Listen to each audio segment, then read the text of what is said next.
Hazrat Umar radiallahu ta'ala anhu, when he was Khalifa, when he was Amirul Mu'mineen, the companions had reached the outskirts of Jerusalem.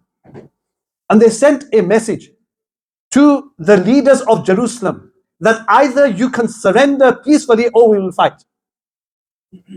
So the Romans who were in charge at that time, the Christians who were in charge at that time, they said, if your Amirul Mu'mineen comes from Medina Munawwara, then we will surrender in peace without fighting.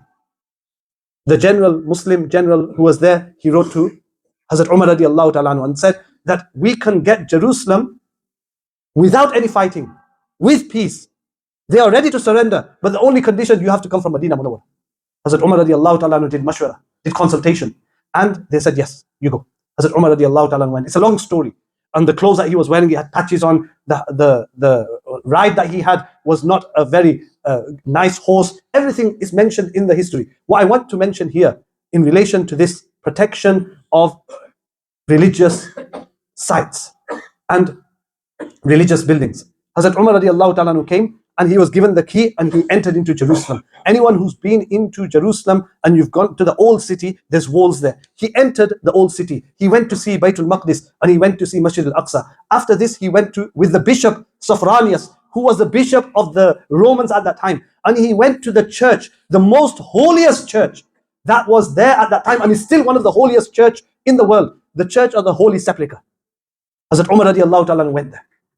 When Hazrat Umar radiallahu ta'ala went there, it was the time for Zohr.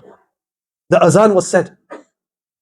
And Bishop Sophronius, he said to Hazrat Umar radiallahu ta'ala anhu, you can pray here in this church. You can pray here in this church. What did Hazrat Umar radiallahu ta'ala anhu say? Hazrat Umar radiallahu ta'ala anhu said no. He didn't say no because you cannot pray in a church. You can pray in a church. He said no because just think how far forward he was thinking. He said no. Today, if I perform my salah here, there will be extreme lovers of Umar radiallahu ta'ala anhu who will come later on, and they will say that this is the church in which Hazrat Umar radiallahu ta'ala anhu performs salah. We will demolish this church and we will make it into a masjid, and therefore I will not perform salah in this church. He protected the church. Not only then, he protected the church until today. That church is still protected because of the foresight and because of the wisdom and because of the rulings of Islam. You are not allowed to demolish any church. You are not allowed to attack any church. You're not allowed to attack churches. You're not allowed to attack monasteries. You're not allowed to attack synagogues. And then people say that this is an Islamic act, this is a jihadi act. We have to push back at this.